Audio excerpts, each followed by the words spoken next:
नमस्कार साथियों, स्वागत है आपका। देखिए यूपीएसआई 2025 इसमें जो हमारा चल रहा है मोटर वाहन अधिनियम 1988 जो कि 1989 में लागू हुआ था। तो उसकी ये तीसरी क्लास है और लास्ट क्लास है। इसी क्लास में थोड़ा सा ये रह गया मोटर वाहन, और उसके बाद एक छोटा सा टॉपिक है हमारा राष्ट्रीय सुरक्षा अधिनियम, जिसे नेशनल सिक्योरिटी एक्ट कहते हैं, NSA। ठीक है, इसको भी हम देखेंगे। तो चलिए शुरू करते हैं आज की क्लास, जो कि क्लास नंबर 13 है।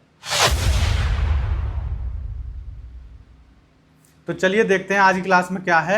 उससे पहले एक जानकारी छोटी सी मैं आपको दे दूं कि यूपीएसआई में अभी तक डिग्री मांगी गई थी। पहले तो ओरिजिनल डिग्री मांगी थी फॉर्म में, और फिर जिन लोगों पे ओरिजिनल डिग्री नहीं थी तो उन्होंने कहा प्रोविजनल डिग्री से काम हो जाएगा। लेकिन अब जब उन्होंने देखा कि फॉर्म भरने की संख्या अभी तक 1 लाख पे नहीं पहुंची, 10 दिन हो गए, 10-15 दिन हो गए, तो उन्होंने क्या कहा है कि प्रोविजनल डिग्री भी नहीं चाहिए। अभी आप केवल जो फाइनल ईयर की मार्कशीट है आपकी ग्रेजुएशन की, उसको लगा के फॉर्म भर सकते हैं। लेकिन जब डॉक्यूमेंट वेरिफिकेशन होगा तब हमें ओरिजिनल डिग्री चाहिए। ठीक है, तब तक आप अपनी डिग्री ला के रख लें, अभी फॉर्म भर दें और अपनी तैयारी शुरू करें। तो चलिए देखते हैं आज की क्लास में मोटरयान संशोधन अधिनियम। ठीक है, इसमें जो संशोधन हुआ है वो 2019 में हुआ है। तो इस अधिनियम के तहत क्या क्या है, तो इसमें ये नियम कब लागू हुआ? 1 सितंबर 2019 से तो लागू हुआ है, ये भी पूछ सकते हैं। इसमें सबसे ज़्यादा क्या है, इसमें मूल अधिनियम 1988 के अधिकांश दंडात्मक प्रावधानों में संशोधन किया गया है। तो ये जो संशोधन अधिनियम है, इसमें क्या बदला गया है? इसमें ना तो धारा बदली है ना कुछ बदला है।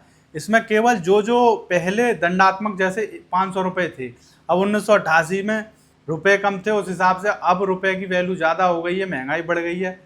तो 500 रुपये या 100 रुपये तो व्यक्ति को बहुत कम लगते हैं, इसीलिए बस इन्होंने चार्ज बढ़ाया है। दंड में जो रुपए होते हैं, जैसे पहले 100 रुपये थे उनको 1000 कर दिया, 2000 थे तो 10,000 कर दिया, ऐसे ही उनको बस पैसों को बढ़ाया है। देखिए अगला, हिट एंड रन केस में सरकार मृतक के परिजनों को 2 लाख देगी। पहले कितने देती थी? अभी तक 25,000 देती थी, जो कि 25,000 आज के ज़माने में बहुत कम है। तो अब उसने 25,000 से बढ़ाकर 2 लाख कर दिया है। यदि ऑप्शन में आ जाओ किसी ने पहले वाला पढ़ा है तो 25,000 गलत है, 2 लाख देगी। ठीक है, हिट एंड रन केस क्या होता है कि कोई भी किसी को टक्कर मार के भाग जाए तो उसे हिट एंड रन केस कहते हैं। हिट एंड रन जैसा कि शब्द से ही आपको पता है, हिट माने मारना, एंड रन मार के भाग जाए।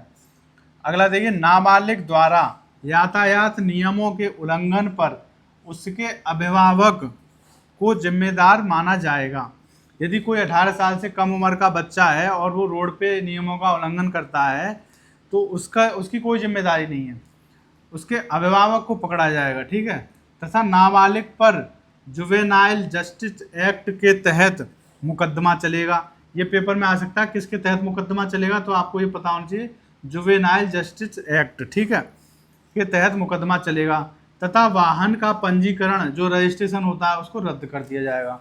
जो भी उसका पंजीकरण है वाहन का, चाहे वो उसके पिता का हो चाहे किसी का हो, यदि नाबालिग चला रहा है और उल्लंघन कर रहा है यातायात नियमों का, तो उसका रजिस्ट्रेशन रद्द कर दिया जाएगा। आगे देखते हैं, एम्बुलेंस के संबंध में क्या नियम बना है। एम्बुलेंस को रास्ता ना देने पर 10,000 रुपये का जुर्माना होगा। यदि कोई भी गाड़ी आगे चल रही है, एम्बुलेंस में आगे एक कैमरा लगा होता है, तो उसमें उसकी नंबर प्लेट आ जाएगी। यदि वो रास्ता नहीं दे रही है और उसने उस पर बटन पर क्लिक कर दिया कि ये गाड़ी हमें रास्ता नहीं दे रही, मतलब फ़ोटो खींच लिया उसका, तो उस गाड़ी पर चालान हो जाएगा 10,000 रुपये का। ठीक है, इसीलिए कोई भी एम्बुलेंस आपके पीछे हो हॉर्न बजा रही तो साइड से हो जाइए, क्योंकि आप तो एकदम अच्छे खासे चल रहे हैं, आपको कोई दिक्कत नहीं है। लेकिन उसमें जो भी व्यक्ति जा रहा है या तो वो गंभीर रूप से घायल है या फिर उसको इलाज की ज़रूरत है, तो जल्दी से जल्दी उसको रास्ता देना चाहिए। ठीक है, अगला देखिए, राष्ट्रीय सुरक्षा अधिनियम 1980। इसमें क्या कहा गया है, इसका मतलब है नेशनल सिक्योरिटी एक्ट, जिसे NSA भी कहते हैं शॉर्ट में। ठीक है, तो इसमें ये मेन चीज़ जो है इसकी अधिनियम की, वो आपको पता होनी चाहिए। यह अधिनियम निवारक निरोध से संबंधित है। निवारक निरोध, इसमें इस शब्द का अर्थ आपको यदि पता है तो पेपर में इसी के आसपास क्वेश्चन आएंगे। यह अधिनियम बहुत छोटा है, बस कुछ ही चीज़ है इसमें, ज़्यादा आया तो एक क्वेश्चन आएगा। ठीक है, तो इसमें देखिए निरोध का अर्थ क्या है ये आपको पता होना चाहिए। निरोध का अर्थ है रोकना या फिर हिरासत में लेना। किसी भी व्यक्ति को नेशनल सिक्योरिटी एक्ट के तहत उनको लग रहा है कि ये हमारे देश की सुरक्षा में खतरा डाल रहा है या फिर इससे हमारे देश की सुरक्षा को खतरा हो सकता है, तो NSA के तहत उस पर मुकदमा दायर कर दिया जाएगा और उसको रोका जाएगा, मतलब हिरासत में तुरंत ले सकते हैं उसको।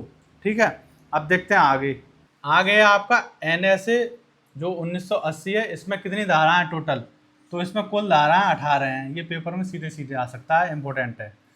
और इस अधिनियम के अंतर्गत हिरासत की अधिकतम अवधि कितनी होती है, 12 महीने। ठीक है, ये सीधे सीधे आ सकता है कि कितने महीने होती है। इसका विस्तार पूरे भारत में है तथा 31 अक्टूबर 2019 से जम्मू एंड कश्मीर में भी है। जब ये अधिनियम बना था तब इसका विस्तार जम्मू कश्मीर में नहीं था, लेकिन 31 अक्टूबर 2019 से जम्मू एंड कश्मीर में भी है। अगला देखिए, निरोध आदेश धारा 3।